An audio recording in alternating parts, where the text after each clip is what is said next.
अस्सलामुअलैकुम, मेरा नाम है ओन अब्दी और मेरे यूट्यूब चैनल फ़ुटबॉल फैंस इन पाकिस्तान में खुशामदीद। पिछली वीडियो में हमने बात करी थी कि कौन कौन सी मुस्लिम कंट्रीज़ ने फीफा वर्ल्ड कप के लिए क्वालिफाई किया है। आज से हम लेके चलेंगे तमाम ग्रुप स्टेज की टीमों को। जी हाँ, जितने भी हमारे 8 ग्रुप हैं उनके अंदर 4-4 टीमें मौजूद हैं। हर टीम की कुछ ना कुछ इंफॉर्मेशन उनके हवाले से मालूमात आप लोगों तक लेकर आता रहूँगा। तो चलें टाइम ज़ाया किए बगैर अपनी वीडियो का आगाज़ करते हैं और ग्रुप ए की जो सबसे पहली टीम है कतर, उसके बारे में जानते हैं। तो कतर 1974 में आज़ाद हुआ था और 1974 से 2018 तक उसने किसी भी फीफा वर्ल्ड कप में क्वालिफाई नहीं किया। अलबत्ता जो एशिया कप होता है AFC कप, उसके अंदर कतर मुस्तकिल बुनियादों पे क्वालिफाई करता हुआ आया है। सिर्फ एक आध दफ़ा ही ऐसा हुआ है कि उसने क्वालिफाई नहीं कर सका, बाकी तमाम दफ़ा में उसने क्वालिफाई किया है। और 2019 का जो एशिया कप हुआ था उसका वो चैम्पियन भी रह चुका है। यानी अगर हम बात करें अभी की 3 साल पहले जो एशिया कप हुआ था उसका कतर जो है चैम्पियन भी है। अगर कतर की हम वर्ल्ड रैंकिंग की बात करें तो कतर की जो वर्ल्ड रैंकिंग है फीफा रैंकिंग वो है 49। और अगर हम इसकी एशियन रैंकिंग की बात करें तो ये आता है 5वें नंबर पे।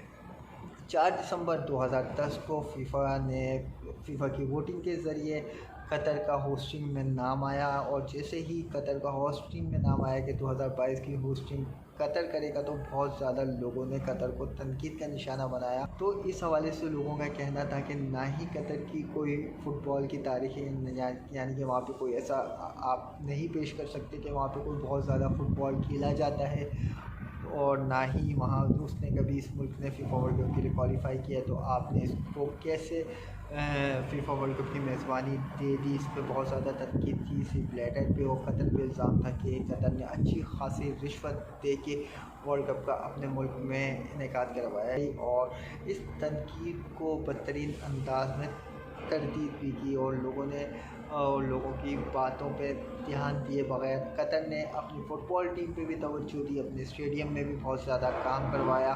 और साथ ही साथ कतर ने जो क्या नाम है, लोग तारिक वतन जो लोग आएंगे कतर के अंदर उनके लिए भी होटल्स वगैरह में बहुत अच्छे इंतज़ाम कर रखे हैं। अलबत्ता इन तमाम चीज़ों को देखते हुए कतर ने और भी बहुत से इक़दाम कानून नाफिज करे हैं जो यूरोपियन लोगों के लिए बहुत ज़्यादा ही परेशान कन है। ख़ासकर वो कपल जो शादीशुदा नहीं है वो कतर में नहीं रह सकते, यानी 1 नाइट स्टे नहीं कर सकते एक साथ। अगर ऐसे करते हुए वो पाए गए या कोई नाइट पार्टी वगैरह उन्होंने करने की कोशिश की तो उनको मिलेगी 7 साल की सज़ा।